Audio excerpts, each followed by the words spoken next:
Who says gingerbread are only for Christmas? In this video, I'm going to show you how I made these adorable gingerbread men for Valentine's Day. You can use any pattern that you like. I just Googled gingerbread shape and found a bunch of options. To make these cute confections, you'll need some felt and a few embellishments, so grab your supplies and let's have some fun crafting. To start this project, you're going to transfer your pattern to freezer paper. If you don't already know this tip, I feel like I'm one of the last people in the world to know. If you use freezer paper, you can actually iron it to your fabric and it works like a charm. It sticks to your fabric and it easily peels off. So you don't have to use stick pins to hold that in place. It makes cutting the pattern out so much easier and faster, in my opinion.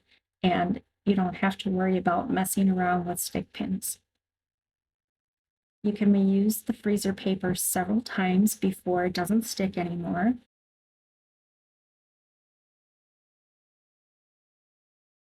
I bought the felt from Hobby Lobby. I believe it's the color sandstone, but of course you can use whatever color you like. If you want more of a tan color, I really like this color for gingerbread.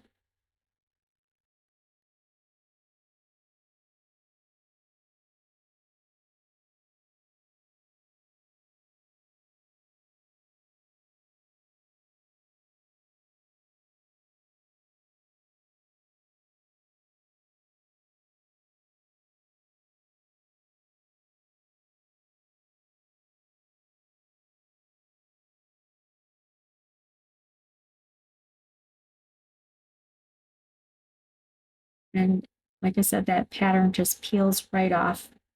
You have to be a little careful because of the arms and legs. You don't want to rip the paper, but otherwise it just peels right off smoothly.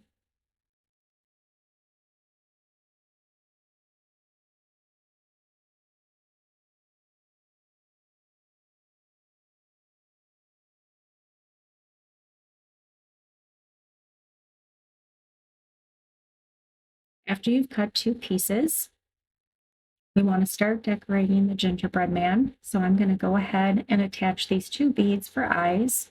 You could embroider the eyes if you prefer. You could also sew the beads on, but I think it's just easier and quicker to glue them in place.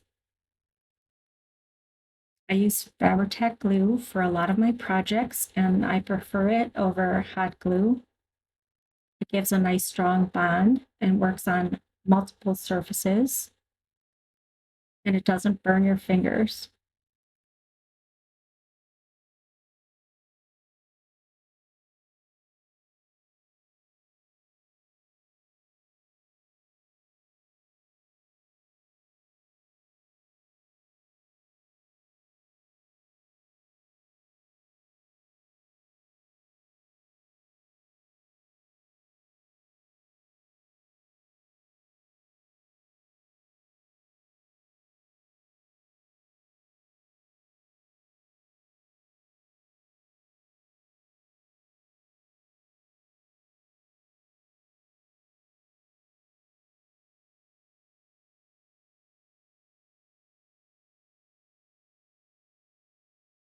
I use chalk to give him some rosy cheeks, but you could also use makeup or paint. You just want to make sure that you lightly tap the chalk in using a Q-tip. You don't want to drag the Q-tip across the felt because that will loosen the fibers. So I'm just lightly tapping that in until I get the shape and shade that I want.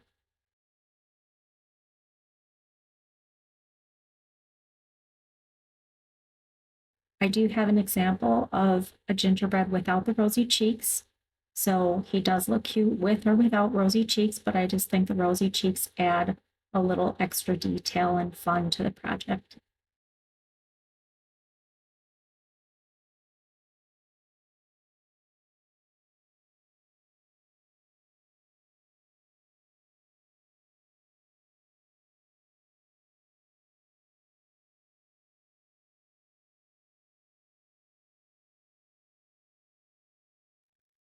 He's looking cute already. Now to add some buttons, you could use these little tea stirrers, I think they are, from Dollar Tree, and just cut those little wooden hearts off. You could also use felt. Here I've just cut two different sizes of felt hearts and attach them. or you could use buttons, which is exactly what I'm going to do for this project. And I decided to use the darker pink color.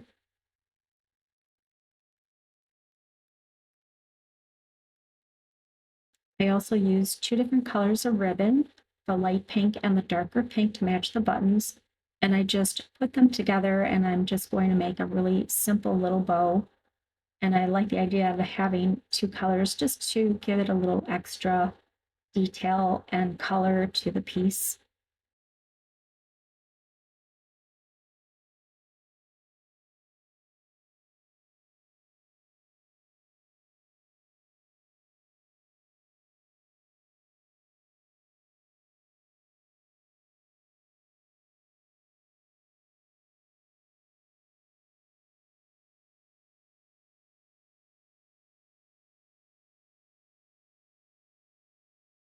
And I'm just pulling that really tight.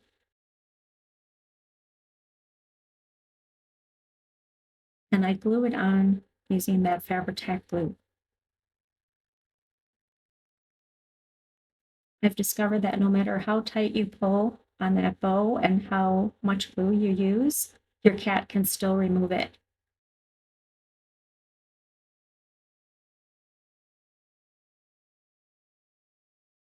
My kitty managed to get his little mouth on one of these bows and ran off with it.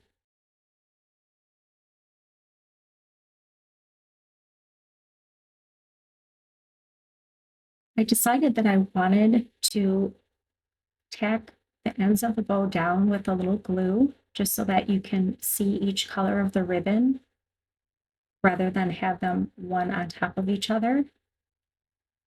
And so I just add a little dot of glue to the bottom of each strand and place them where I want.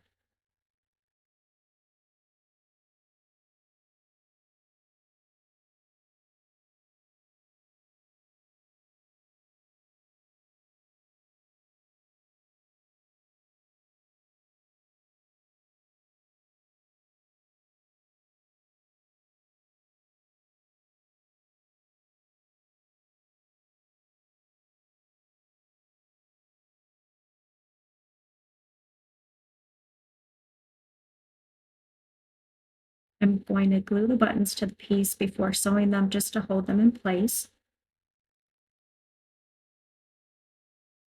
And after gluing them, what I should have done is immediately sewed them on, but as you'll see later, I forgot to sew them on until after I've done some of the stitching around the edge. So learn from my mistake, sew the buttons on before you start sewing around the edge. Now I'm taking the rickrack, and I wanted it to be a pink color to match my buttons. I don't want this white rickrack, which I think still looks cute, but I wanted pink. So I just mixed up some bright red and candy pink from Apple Barrel Paints, and I'm just going to paint the rickrack.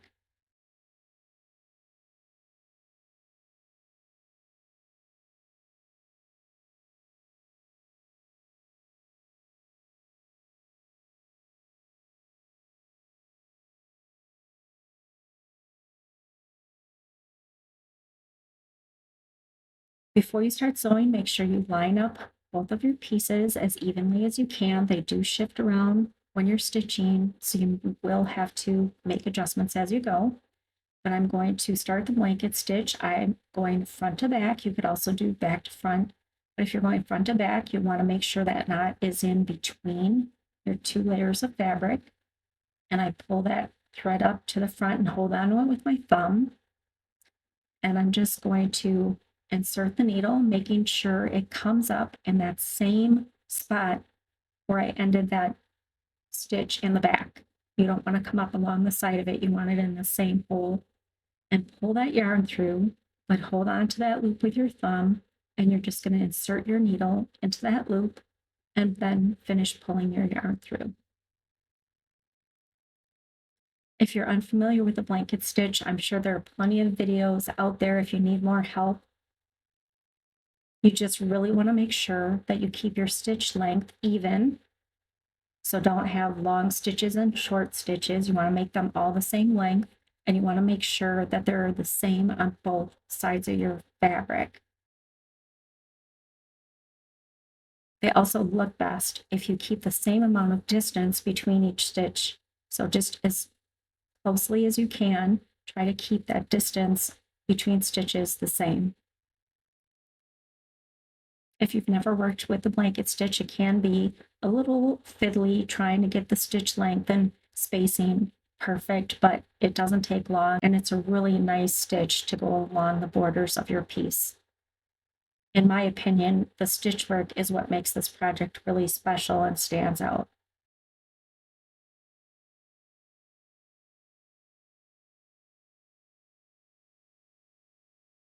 I'm using 2 strands of embroidery floss, but you could also use thread or crochet thread.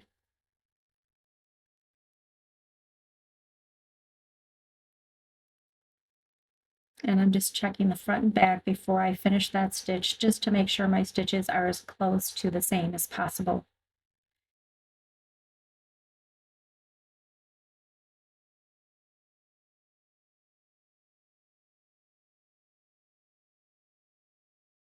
If you're enjoying this video, please give it a thumbs up and subscribe to my channel.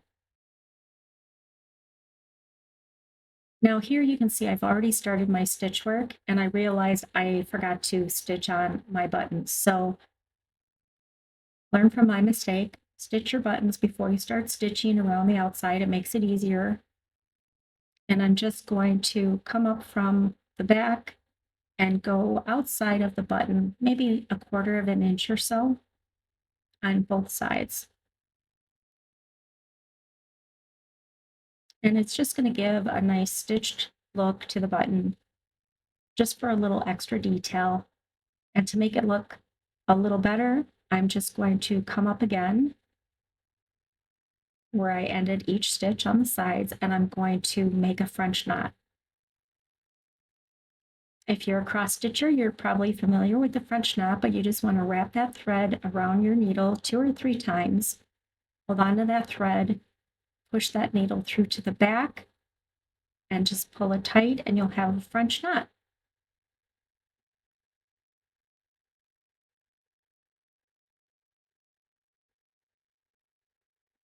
And I do that with both buttons.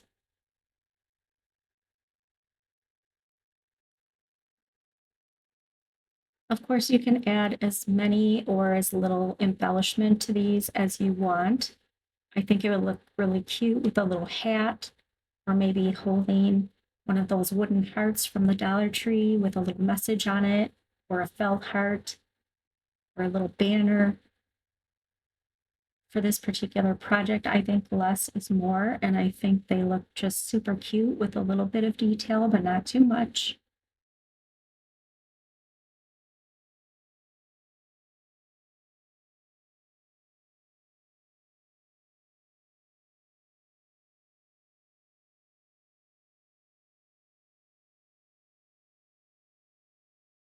I do have some gingerbread projects all ready for Christmas. I was hoping to have them out this past Christmas, but because of all the problems that I had with my video editing program, I just could not get them posted in time. So next Christmas, you'll see some other gingerbread options. And you can see it's just a little more difficult to get that needle in there and work these stitches if you've already stitched around the outside like I did here. So don't do that. I think I just got so excited because he's so cute that I worked ahead of myself.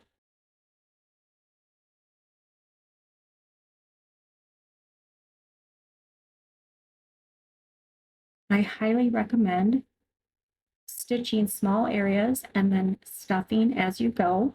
If you try sewing around this little guy all the way before you start stuffing, you're going to have a harder time getting into those little arms and legs. I also recommend attaching the rickrack after you have stitched the area. So if you don't, in some of my earlier gingerbread, I actually glued the rickrack on first and then tried stitching over it or through it. And because it's painted, it's stiffer and it's harder to get that needle through, and it just doesn't look good. So learn from my mistake and sew the area first and then glue it and then stuff it.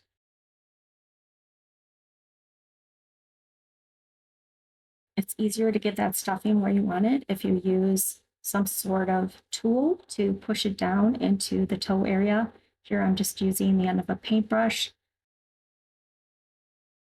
The ends of scissors work really well too, or a little wooden dowel, just to push that stuffing to the areas that need it. Just try to keep the stuffing as even as possible. You don't want some areas that are overstuffed and some not stuffed at all. You want to make sure it's pretty even throughout the piece.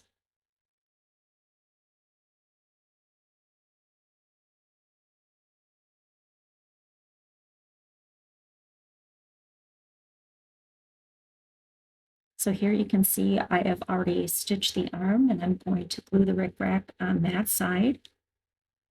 And I'm saving the other side until after I've stitched it.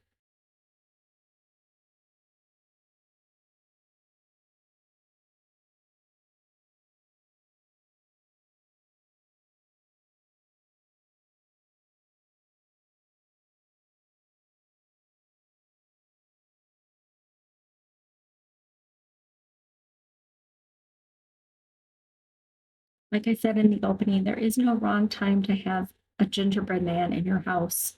I just think they are so cute, and you can place them in a lot of different areas, in a tier tray, peeking out from behind your salt and pepper shaker, anywhere you want them. I use some distressing ink in the color Vintage Photo, and I'm just going to darken him up a little bit to actually look like a cookie.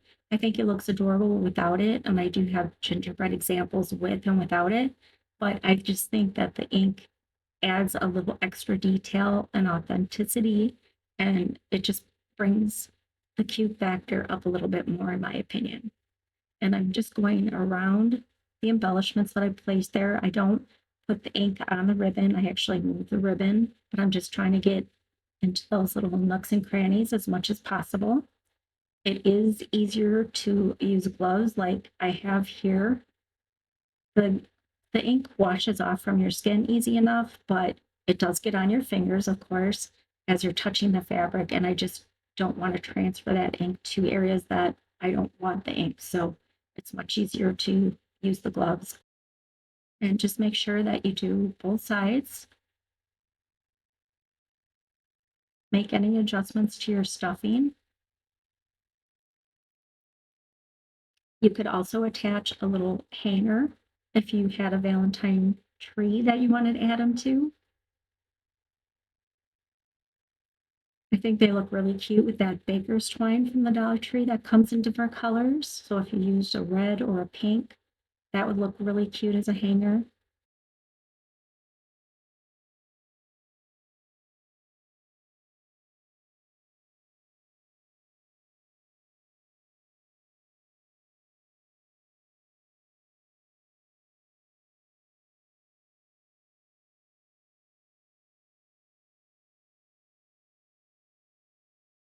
Here's what he looks like on the back. And here he is, cute as a button on the front, pun intended. Here's a final look at the 3 examples that I have for you today. You can just see how those French knots just add a little extra to those buttons. Here's my example with the red rickrack that I painted and the felt hearts that I cut out, and I just did a little extra stitching around those. And here's an example in the pink. Let me know in the comments if you keep gingerbread decor in your home throughout the year. I hope you enjoyed this project, and I'll see you in my next video.